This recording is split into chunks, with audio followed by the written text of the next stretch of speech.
Just because an outcome feels meaningful doesn't mean the path to it should cost you yourself. In this podcast, I expose my life, the distortions I spent years living in and mistaking for who I was. I invite you to confront what you've normalized and choose differently, so you can build a reality you fall in love with. Today in Undistorted Self.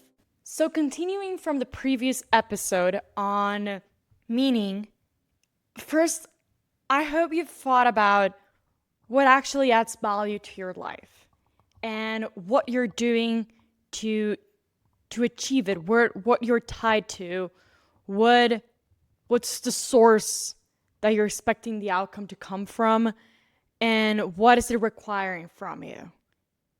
I really want to encourage not tying yourself to sources or outcomes and using them to justify overriding your needs, your body, your standards, or to honestly ignore your discernment or lose sense of reality of where things are or how things truly are, because you're so tied to that potential outcome that you don't see it.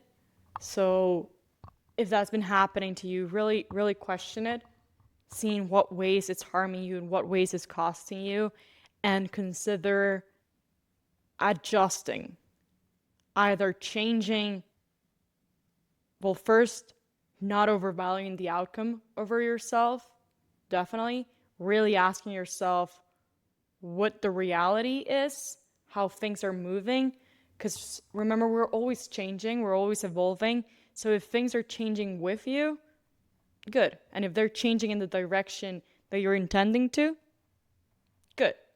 As long as it's not at the cost of yourself. So make sure that's true. So you're not almost falling into a fairy tale potential that even the reality is not even moving that way at all. So just kind of ground yourself really on what things are and where things are at. And you might be a little shocked or hurt what you find out.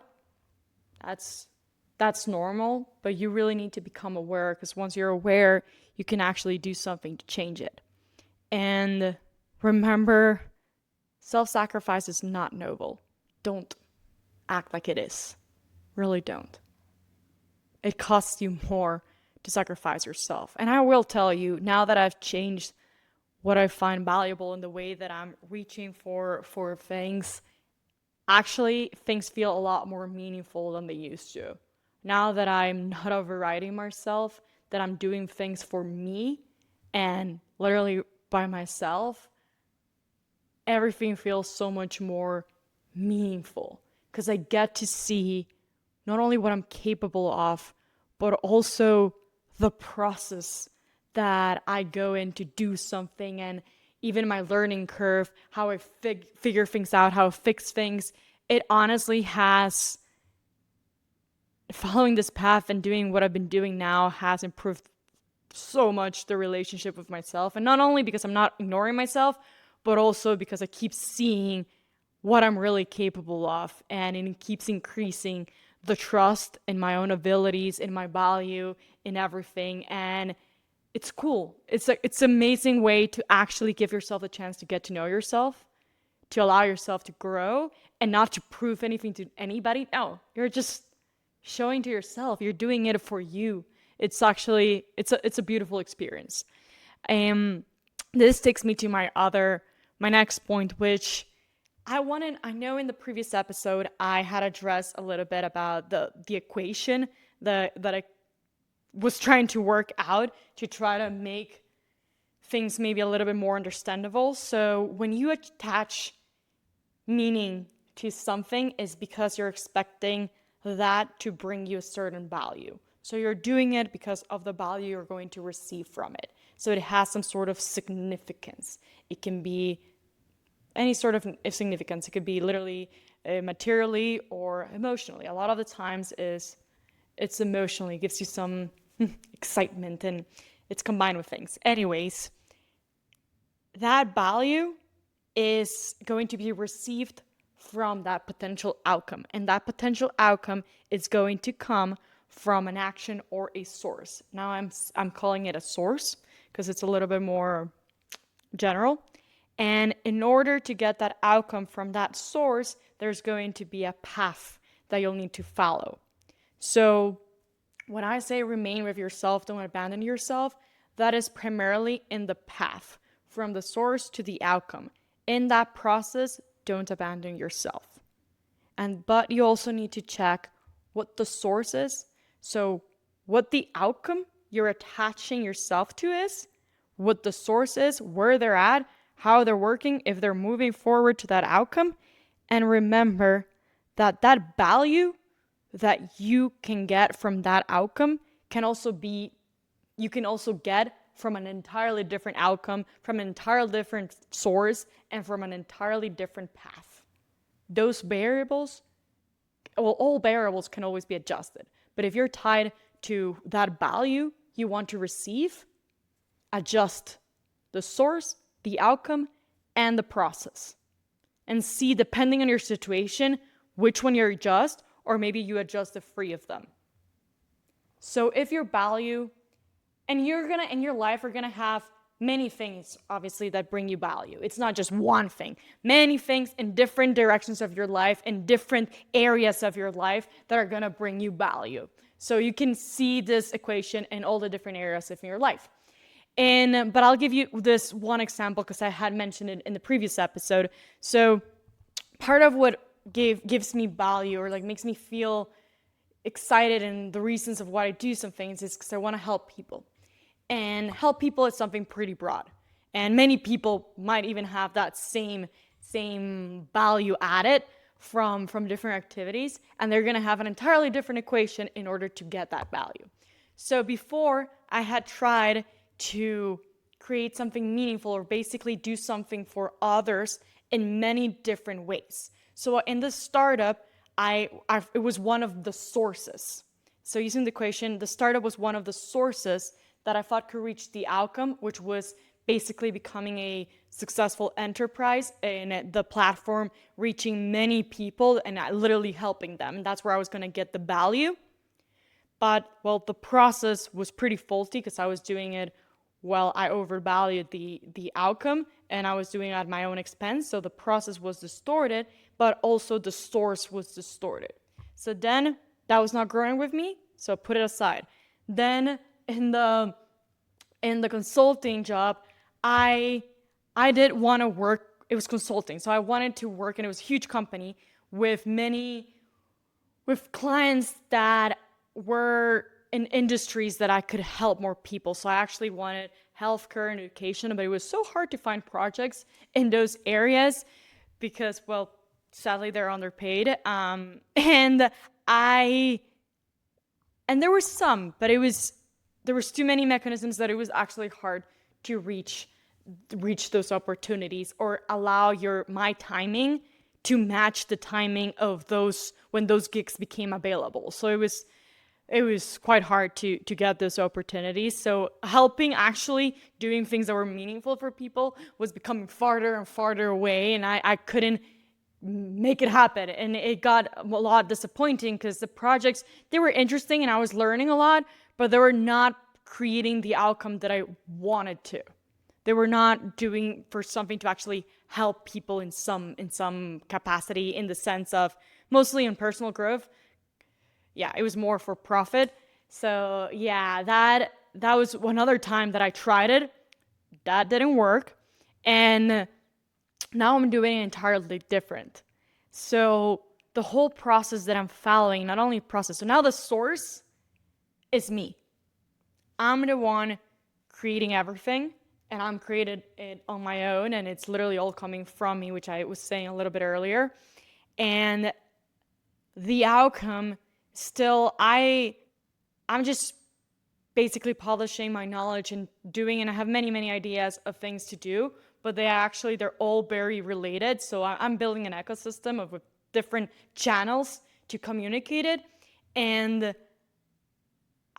since it's from me, literally I'm my own source, I know how I'm doing, where I'm at, all of that, and how I'm growing to reach that outcome. And I keep shifting and learning and, shifting my process and etc. to reach that outcome. And in that whole process, I'm making sure that I do not override my needs, abandon myself, like nothing. It's fully, slowly but surely growing with me. And that is what I was saying earlier. It's been really meaningful to me, not only seeing what I'm capable of building and everything, but also being responsible for the outcome. I also like it, and what I'm learning, I'm growing. I'm not having anything external like cap me truly. I'm just, figuring things out. So I hope this helps you to, well, keep questioning your life and also realize that you can still keep that same value, but change where it's coming from, what is the outcome that is going to bring it to you, and the process for it. And again, do not abandon yourself throughout any of it. The other thing is, sometimes this is going forward in the future. Now I'm going to the last point that I want to make is on the past. When you start thinking about, well, your past, your previous experiences, there's a lot of moments that you might carry with you as meaningful relationships, or literally just a moment, a conversation, something that was shared, or a picture. There's many things that you can look back at that they feel meaningful, and that's good. That doesn't mean, so sometimes the value we thought we were going to receive from it might not be the value that we actually receive from it. You can always get something different, completely different than what you expected out of it. And that can still make it a memory meaningful. So even though I was hurt by a lot of relationships in the startup, at work, all of it, I do look at all of those things as meaningful in my life, very meaningful. Because each one of those things and each person that was in my life added in some form or shape value. Yeah, and a lot of it, the cost was high, but they did add value. So I don't cancel out an entire experience because it was harmful, because they still added value. Not only did I learn a lot, they also brought me to be in the position that I am with the knowledge I have and what I've done with the knowledge, with the skills that I have. They allow me to even show myself what I was capable of, and which led me to literally walk away from everything and trust in myself enough to be here today building what I'm building. So you can continue seeing things as meaningful and still be aware that they all needed to reach an endpoint. Most things don't last forever, and you need to know when something has reached its endpoint.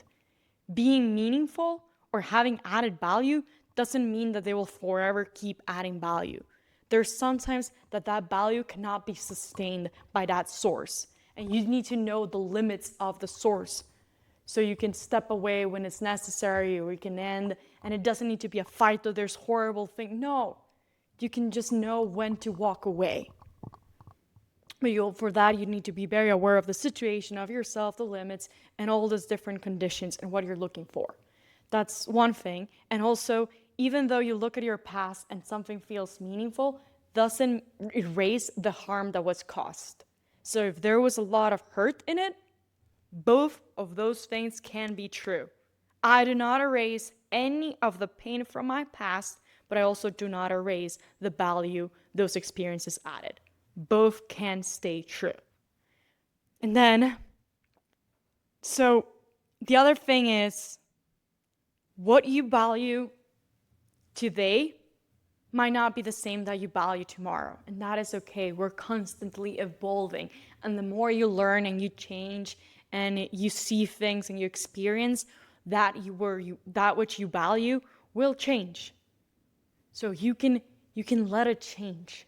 You can continue seeing what that you're valuing now, see how you can get it, see if it's sustaining with you, it's growing with you, if it's reaching that.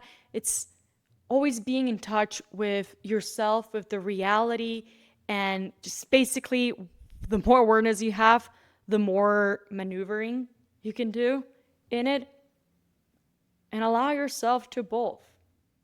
what you value today is going to be different than what you valued 10 years ago. Definitely for me, a lot of things that I've valued has completely changed. And some of them might not have changed drastically, but they evolved into more formal ways. So you need to keep seeing it, because that allows you to choose also with more discernment what source you actually end up creating an attachment to, or relationship to get to that value or that dynamic. So I hope this helps you see your life a little different and what you're attaching meaningful, and hopefully you have enough tools so you can start adjusting some of the things. And remember, don't do anything at the cost of yourself. Really don't. It's not worth it. I will end this episode with a question. So what are you trying to reach that matters to you, and how will you keep moving towards it without abandoning yourself?